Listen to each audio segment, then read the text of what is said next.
માતા કી આમ નો હાલે. આપણે પ્રવીણભાઈ ના સમર્થન માં આવ્યા છે. પ્રવીણભાઈ એટલે કોણ તમને ખબર છે ને? બધાને ખબર છે? ખબર છે તો બોલો ભારત માતા કી. હજી મજા નથી આવતી. બે હાથ ઊંચા કરીને બોલવાનું છે. બોલો ભારત માતા કી. જય જવાન, જય જવાન. 13 કણજા જિલ્લા પંચાયત ની આજની આ વિજય વિશ્વાસ સભાની અંદર ઉપસ્થિત યુવા દિલોની ધડકન, યુવા હૃદય સમ્રાટ અને જેણે સમગ્ર ગુજરાતની અંદર એક આશાનું પ્રતીક, એક એવી આશા, એક એવો જ્વલંત આમ આદમી પાર્ટીનો જેણે સૂરજ ઉગાવ્યો છે એવા વિસાવદરના ધારાસભ્ય માનનીય ગોપાલભાઈ ઇટાલિયા આપણી વચ્ચે ઉપસ્થિત. એક વખત જોરદાર તાળીઓના નાદ સાથે ગોપાલભાઈને ઉઠાવીએ. એવા જ ખેડૂતોની લડાઈ માટે, ઇકોઝોન માટે, આશા વર્કર બહેનો માટે અને ફિક્સ પગારની લડાઈ માટે જેણે પોતાના સરોજ સ્વરનો ત્યાગ કરી અને જે લડ્યા છે, આંદોલન કર્યું છે એવા પ્રવીણભાઈ રામ આપણી વચ્ચે ઉપસ્થિત. એક વખત જોરદાર તાલીઓના નાદ સાથે પ્રવીણભાઈને વધારીએ. પ્રવીણભાઈ હમણાં જ કડદા પ્રથાના વિરોધની અંદર 108 દિવસ ખેડૂતો માટે, ખેડૂતોના ન્યાય માટે જેલમાં રહી અને આવ્યા છે અને આજે પણ ખેડૂતો માટે લડી રહ્યા છે એવા પ્રવીણભાઈ રામ. અને આપ સૌ સોશિયલ મીડિયાના માધ્યમથી અને યુટ્યુબના માધ્યમથી એક એવો તરવૈયો યુવાન કે જેના અવાજની અંદર પણ કંઈક દમ છે એવા ભાઈ શ્રી બ્રિજરાજભાઈ સોલંકી આપણી વચ્ચે ઉપસ્થિત છે. એક જોરદાર તાલીઓના નાદ સાથે એમને પણ વધાવીએ. આ મંચ ઉપર ઉપસ્થિત કણજા જિલ્લા પંચાયત સીટના ઉમેદવાર ભાઈ શ્રી પ્રવીણભાઈ ચાવડા ને આપણે એક વખત બે હાથ ઊંચા કરીને જોરદાર તાલીઓના નાદ સાથે વધાવીએ. અને પ્રવીણભાઈને વિનંતી કરીશ કે એક વખત ઊભા થઈ અને આવે, હું એમનો પરિચય કરાવું. જો કે પ્રવીણભાઈનો પરિચય કરાવવા એ તો સૂરજની સામે, દીવાની સામે સૂરજનું આપણે જે અજવાળું કહીએ એવી વાત છે. એટલે આપ સૌ જાણો છો કે જ્યારે જ્યારે આ વિસ્તારની અંદર ક્યાંય કોઈ ભૂલું પડ્યું અને એમ કહે કે પ્રવીણભાઈની વાડીએ જવું છે તો કંઈક સીધું તમારે દ્વારકેશ ઇન્ડસ્ટ્રીઝે જવું છે ને, એવી મોટી ઓળખાણ. અને જેણે ઘણી વખત વિરોધી પાર્ટીના દાંત ખાટા કરી નાખ્યા છે એવી લડાઈ લડ્યા છે અને આ વખતે પણ એવી લડાઈ લડવાના છે પ્રવીણભાઈ.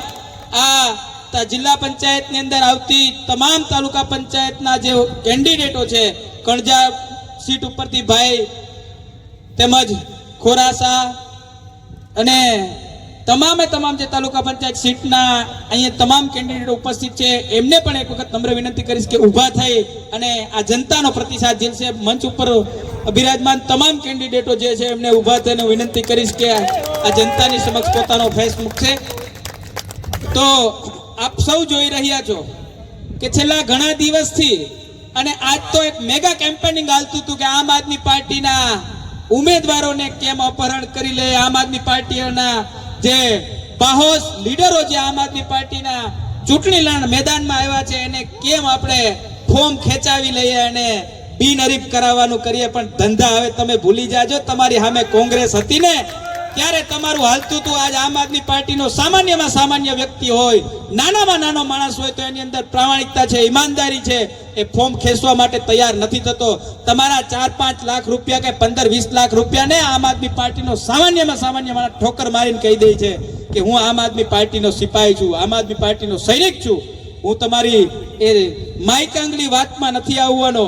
એટલે આજે આપણે સૌએ જોયું કે ઘણા લોકોને આમ આદમી પાર્ટીના ઉમેદવારોને ક્યાંક ને ક્યાંક અપહરણ કરી જાય, ક્યાંક ને ક્યાંક એમને લઈ જાય, એમને ડરાવી, ધમકાવી, ફોસલાવી, ખોટા કેસ કરવાની ધમકી આપી અને કેટલાય ઉમેદવારોના આજે એને ફોર્મ ખેંચાવવાનું કામ કર્યું છે. પણ એનો જવાબ હવે જનતાએ આપવાનો છે. જે મજબૂર લોકો, નાના માણસો પોતે એની વાતમાં ક્યાંક ને ક્યાંક ડરથી આવી ગયા બિચારા, એની મજબૂરી હતી. એના દિલની અંદર, એના હૃદયમાં શું વીતતી હશે એ તો આપ સૌ જાણો છો. પણ એવી પરિસ્થિતિમાં જે લોકોએ એને મજબૂર બન્યા છે એનો જવાબ આપણે આપવાનો છે, આપણે જોઈ લઈએ. મારે વિશેષ વાત નથી કરવી પડે, નાની એવી એક જ વાત કરીને મારી વાતને પૂરી કરવી છે કે આમ આદમી પાર્ટી એક એવી પાર્ટી છે કે 11 તારીખે છેલ્લું ફોર્મ ભરવાની તારીખ હતી, ત્યારે ભારતીય જનતા પાર્ટી પોતાના ઉમેદવારો ડિક્લેર નથી કરી શકી. ત્યારે આમ આદમી પાર્ટી એક એવી પાર્ટી છે કે જેણે ચૂંટણી જાહેર નહોતી થઈ ત્યારે પોતાના ઉમેદવારોને મેદાનમાં મૂકી દીધા હતા કે આ અમારા લડવૈયા છે, આ અમારા યોદ્ધા છે. પ્રવીણભાઈ ચાવડા અમારા યોદ્ધા છે, જીવાભાઈ મારડિયા અમારા યોદ્ધા છે, ભાઈ શ્રી દેવસિંહભાઈ વાણીવી અમારા યોદ્ધા છે. આ જિલ્લા પંચાયતો અમારા લડવા માટે આવ્યા છે. તમે તમારી કેટલી તાકાત છે, તમે કઈ રીતના ચૂંટણી લડીને અમારા યોદ્ધાઓને હરાવી દેશો. આપણે કોઈ જ્ઞાતિ જાતિ કે અન્ય વાતોમાં પડવાની વાત જ નહોતી. આપણને તો ખબર હતી કે અમારા જે પ્રામાણિક નેતાઓ છે, જે લીડર્સ છે, એ જીતીને બતાવશે. અને બીજી વાત મારે છેલ્લી એ કહેવી છે કે ભાજપ અને કોંગ્રેસ એ મિલીભગતથી ચૂંટણી લડે છે, એનું ચોખ્ખું ઉદાહરણ આપણે બધા જોઈએ છે.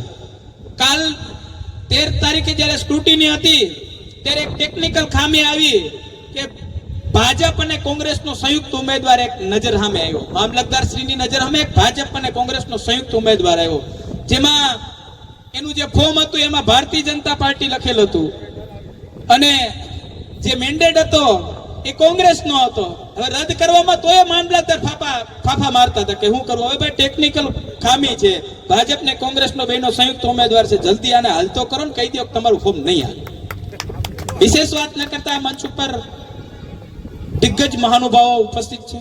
ભાઈ શ્રી બ્રિજરાજભાઈ છે, પ્રવીણભાઈ છે, ગોપાલભાઈ છે. તો આપણે વધારે સમય ન લેતા આ કણજા જિલ્લા પંચાયતની આ જાહેર સભાની અંદર પ્રવીણભાઈ અને અન્ય તાલુકા પંચાયતના જે સભ્યો છે એને સમર્થન આપવા માટે બ્રિજરાજભાઈ સોલંકી પધાર્યા છે. તો વિનંતી કરીશ બ્રિજરાજભાઈને કે આ સભાને સંબોધિત કરે. માનનીય બ્રિજરાજભાઈ સોલંકી.